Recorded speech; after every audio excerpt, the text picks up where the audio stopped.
Bienvenidos a Otra Educación, conversaciones y lecturas para hacer que florezca una nueva educación. Un gusto estar aquí. Hoy nos vamos a sumergir en el primer capítulo de La vida secreta del cerebro de Lisa Feldman Barrett. Se llama La búsqueda de las huellas dactilares de las emociones. Interesante. Prepárense porque vamos a desafiar algunas ideas sobre cómo funcionan las emociones. Ideas que quizás muchos de nosotros damos por sentadas, ¿no? Como educadores. Exacto. La autora Lisa Feldman Barrett nos lleva a cuestionar esa visión clásica. ¿Te refieres a la que asume que cada emoción tiene una huella dactilar única? Sí, esa misma. Un patrón específico en el rostro En el cuerpo. y en el cerebro, ¿verdad? Ajá. Es como si cada emoción, Tuviera su propio sello. tristeza, Ceño fruncido, hombros caídos, llanto. como un circuito preprogramado. Exactamente. Pero, ¿qué tan cierto es esto? Bueno, el capítulo utiliza un ejemplo muy interesante para analizar esta idea. ¿Cuál es? El del discurso del gobernador Malloy. Ah, sí, tras la tragedia de Sandy Hook. Correcto. Si la visión clásica fuera cierta, esperaríamos ver una respuesta de tristeza uniforme en él, ¿no? Claro, pero la autora nos presenta una alternativa fascinante ¿A qué te refieres? a la teoría de la emoción construida. Interesante. ¿Y en qué consiste? Bueno, propone que la tristeza del gobernador no se activa como un circuito, digamos, preprogramado Sino que se construye a partir de sus experiencias pasadas de su cultura. y de las predicciones de su cerebro. Fascinante. Nuestras emociones no son respuestas automáticas, sino construcciones mucho más complejas. Exacto. Y esto me lleva a pensar en las expresiones faciales. Ujú. Son realmente un espejo del alma, como se suele decir, Darwin creía que sí, que son universales. e innatas. Pero el capítulo nos muestra que... No es tan simple. no. Si bien hay cierta consistencia en la interpretación de expresiones Ya. en diferentes culturas, Ajá. no siempre podemos determinar la emoción real de alguien. Basándonos solo en su rostro. Es cierto, a veces una sonrisa puede esconder tristeza o enojo. Claro. Y si las expresiones faciales fueran innatas... Los bebés las mostrarían desde el nacimiento, ¿no? Claro. Pero no es así. Lo que nos indica que el aprendizaje y la cultura juegan un papel. Fundamental. Totalmente de acuerdo. El capítulo nos lleva entonces al cerebro Ujú. en busca de esas huellas dactilares de las emociones Ajá. y se analiza la amígdala. Una estructura que se ha asociado al miedo, ¿verdad? Correcto. Se mencionan experimentos con monos. A los que se les extirpó la amígdala, Y también el caso de la paciente Esme. que tenía la amígdala dañada. Y ambos casos muestran dificultades para... Experimentar y percibir el miedo. Parecería entonces que la amígdala es el centro del miedo en el cerebro. Bueno, no es tan sencillo. Ah, El capítulo propone que las emociones, incluyendo el miedo, ajá. se construyen a partir de la actividad de varias redes neuronales. No de una sola estructura. Correcto. Es como una orquesta. Diferentes áreas del cerebro trabajando juntas. Para crear la experiencia emocional. Exacto. Y aquí es donde entra el concepto de neuroconstrucción, ¿verdad? La experiencia moldeando la arquitectura del cerebro. Así es. La autora usa ejemplos muy interesantes para ilustrar cómo los conceptos, que son culturalmente aprendidos, Ajá. moldean nuestra percepción. E incluso nuestra experiencia sensorial. ¿Te refieres al ejemplo del helado de salmón?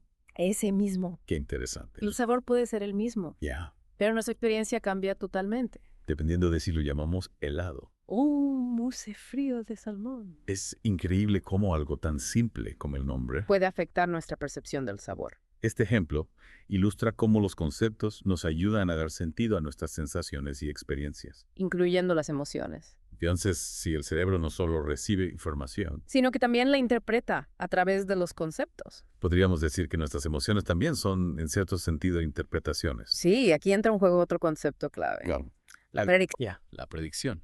El cerebro está constantemente anticipando lo que va a suceder. Basándose en nuestras experiencias pasadas. Y en nuestro conocimiento del mundo, Me encantó la analogía de la figura 4-1. la que muestra cómo el cerebro predice mucha más información visual de la que realmente recibe. Esa misma. Es una analogía muy útil. Es como si completara los espacios en blanco. Anticipando lo que nuestros sentidos percibirán. Exactamente. Y como explica el capítulo, el cerebro utiliza los conceptos para hacer estas predicciones. Nuestras experiencias, nuestro conocimiento y nuestros conceptos emocionales influyen en cómo percibimos el mundo. Y las emociones de los demás. Correcto. Esto me hace pensar en las implicaciones para nosotros como educadores. Ujú. Si nuestras propias emociones se basan en predicciones, ¿cómo podemos asegurarnos de que no estamos malinterpretando a nuestros alumnos? Es una pregunta muy importante Que seguramente abordaremos más adelante. en este deep dive. Pero antes, Me gustaría profundizar en otro concepto crucial. ¿cuál es? La regulación de las emociones. Claro, el capítulo habla del presupuesto corporal y cómo las interacciones sociales pueden influir en él. ¿Podrías explicarnos un poco más sobre esto? Ah. Por supuesto. ¿Sabes? Imagina que tu cuerpo tiene un presupuesto limitado de energía Ya. que utiliza para diferentes funciones, como la digestión, el movimiento o la respuesta al estrés. Ajá. Este es el presupuesto corporal. Las emociones, especialmente las intensas, Ya. pueden afectar este presupuesto. Entonces, interactuar con otras personas, especialmente con seres queridos, puede ayudarnos a regular este presupuesto Exactamente. y a reducir la activación de las regiones cerebrales relacionadas con el estrés. Correcto. El capítulo menciona ejemplos como, Tomarse de la mano con un ser querido, o incluso tener su fotografía presente. lo cual puede disminuir la percepción del dolor. Es increíble como el apoyo social, No solo nos hace sentir mejor emocionalmente, sino que también tiene un impacto fisiológico. precisamente, y esto nos lleva a otro concepto fundamental. ¿Cuál es? El realismo afectivo. Realismo afectivo. ¿Te has dado cuenta de cómo a veces, cuando estamos cansados o con hambre, percibimos el mundo de una manera más negativa? Claro, recuerdo haber leído el ejemplo de los entrevistadores que evaluaban negativamente a los candidatos en días lluviosos, Ese es un buen ejemplo. de cómo nuestras sensaciones físicas Pueden afectar nuestra percepción del mundo. y nuestra toma de decisiones. Exacto. Y esto también tiene implicaciones para nosotros como educadores. Sin duda. Debemos ser conscientes de cómo nuestro propio estado físico puede influir en nuestra percepción de los alumnos. Y viceversa. Comprender el realismo afectivo Puede ayudarnos a ser más objetivos. y a no tomar las cosas tan personalmente. Correcto. Y todo esto solo en el primer capítulo. Imagino que aún hay mucho más por descubrir en La vida secreta del cerebro. Sin duda. Pero antes de adentrarnos en los siguientes capítulos, creo que es importante detenernos un momento. Y reflexionar sobre lo que hemos aprendido hasta ahora. ¿Qué te ha llamado más la atención de este primer capítulo? Bueno, me ha fascinado cómo la autora desafía la visión tradicional de las emociones Como entidades fijas. y universales Ajá. y nos presenta una perspectiva mucho más dinámica y compleja. Coincido contigo, la teoría de la emoción construida nos invita a replantear nuestra propia comprensión de las emociones y a considerar cómo éstas se construyen a través de la interacción entre la biología, la cultura y la experiencia individual. Exacto. Y esto tiene implicaciones profundas para la educación, ¿verdad? Sin duda. En la segunda parte de este deep dive, exploraremos con más detalle las implicaciones de la teoría de la emoción construida para la labor docente. Estupendo. Estoy deseando seguir explorando este tema tan apasionante. Nos vemos en la segunda parte de Otra Educación, conversaciones y lecturas para hacer que florezca una nueva educación. Hasta pronto. Retomamos nuestra inmersión en la búsqueda de las huellas dactilares de las emociones. Sí. ¿Por dónde continuamos? Bueno, ahora quiero centrarme en la idea de que la emoción y la razón no son fuerzas opuestas. Entiendo. Sí. Esa vieja dicotomía, ¿no? Ajá. Esa idea de que hay una batalla entre la pasión y la lógica. ¿Que tenemos que elegir entre el corazón y la cabeza? Exactamente, pero el capítulo nos dice que no funciona así. ¿Ah? No. No, nuestra mente funciona más bien como un sistema predictivo Interesante. donde las emociones son parte integrada de nuestro proceso de pensamiento. O sea, que no son enemigas de la razón, Para nada. sino aliadas en nuestra forma de comprender el mundo. Exacto. Tiene sentido. Y esto nos lleva a otro concepto clave de la teoría de la emoción construida, ¿Cuál es? la red de control. La red de control. Si mal no recuerdo, se refiere a un conjunto de áreas del cerebro que nos ayudan a regular nuestras emociones. Ajá. También nuestros pensamientos. Y en acción, Es como un director de orquesta que coordina todo. para que funcione en armonía. Precisamente, esta red nos permite ajustar nuestras predicciones Ya veo. Seleccionar las acciones más adecuadas en cada situación. y gestionar nuestro presupuesto corporal de manera eficiente. Correcto. ¿Recuerdas cómo el capítulo conecta la red de control con el aprendizaje? Sí, menciona que aprendemos detectando y corrigiendo errores de predicción. Es decir, cuando nuestras predicciones no se ajustan a la realidad. La red de control entra en juego para ayudarnos a actualizar nuestro modelo del mundo. Y mejorar nuestras futuras predicciones. Exactamente. Fascinante. Y esto no solo se aplica a la información del mundo exterior, ¿verdad? Wow. Sino también a nuestras sensaciones internas. Hay emociones. A través de la experiencia vamos aprendiendo a categorizar nuestras sensaciones corporales. Y a darle significado en forma de emociones. Y aquí el lenguaje juega un papel fundamental. Sin duda. El capítulo menciona que nos ayuda a construir nuestros conceptos emocionales. A través de las palabras aprendemos a nombrar, describir y comprender nuestras emociones. Y al nombrarlas, Las volvemos más reales. y manejables. Exactamente. Es como si al ponerles nombre, las emociones tomaran forma. Se vuelven más concretas. Y esta capacidad de nombrar y comprender nuestras emociones. Es la base de la inteligencia no emocional. Inteligencia emocional, un concepto que a veces se malinterpreta. ¿Verdad? ¿Cómo la define Lisa Feldman Barrett? La define como la capacidad de usar la información emocional para guiar nuestro pensamiento. Y nuestras acciones. Exactamente. Y como mencionamos antes, Es crucial para el bienestar individual. y para construir una sociedad más justa. Acción pasiva. Porque al comprender nuestras propias emociones, ¿Y las de los demás? podemos comunicarnos mejor, ¿no? Claro. Resolver conflictos de manera más constructiva. Y construir relaciones más sólidas. Y al mismo tiempo, podemos ser más conscientes de cómo la realidad social influye en nuestras emociones. Y en las de los demás. Lo que nos lleva de nuevo a la importancia de desafiar el esencialismo y de reconocer la diversidad en la experiencia emocional.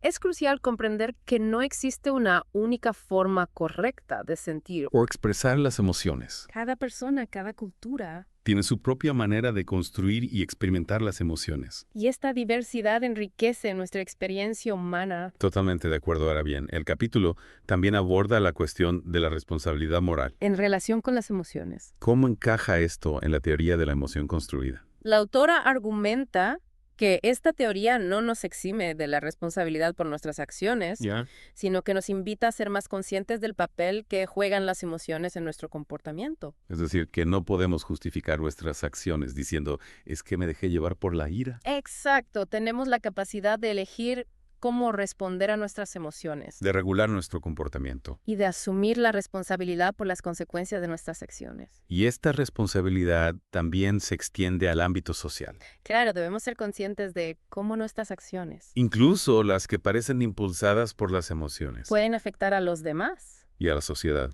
Es una invitación a reflexionar sobre nuestro impacto en el mundo, Y actuar de manera responsable.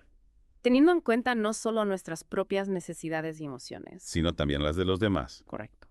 Y al mismo tiempo debemos ser críticos con las estructuras sociales que perpetúan la desigualdad. Reconociendo que la realidad social también influye en nuestras emociones, es un llamado a la acción, A no conformarnos con el statu quo. sino a trabajar por un mundo más justo para todos. Y la teoría de la emoción construida nos proporciona un marco para comprender cómo la cultura, el lenguaje, Y las relaciones de poder. influyen en nuestra experiencia emocional. Y al comprender estas influencias, Podemos empezar a desafiarlas. y a construir un mundo donde las emociones no se utilicen para justificar la discriminación. O la violencia, Un camino desafiante. pero esperanzador. Sin duda, la teoría de la emoción construida nos invita a ser arquitectos de nuestra propia experiencia emocional. Y a la vez, a trabajar por una sociedad más justa para todos. Un mensaje poderoso. Necesario en el mundo actual. Totalmente de acuerdo. Y con esto, llegamos al final de la segunda parte de nuestra inmersión en este primer capítulo de La vida secreta del cerebro. En la tercera y última parte, exploraremos las implicaciones de la teoría de la emoción construida para la educación. Los esperamos para continuar este viaje fascinante a través de las emociones. Y regresamos con otra educación, conversaciones y lecturas para hacer que florezca una nueva educación. Para la parte final de nuestro deep dive en la búsqueda de las huellas dactilares de las emociones. Exacto. Ahora sí, ¿cómo aterrizamos todo esto en el aula? Bueno, la teoría de la emoción construida nos invita a repensar cómo enseñamos sobre las emociones, ¿En qué sentido? en lugar de presentarlas como algo fijo e universal, como una lista de emociones básicas. Ajá.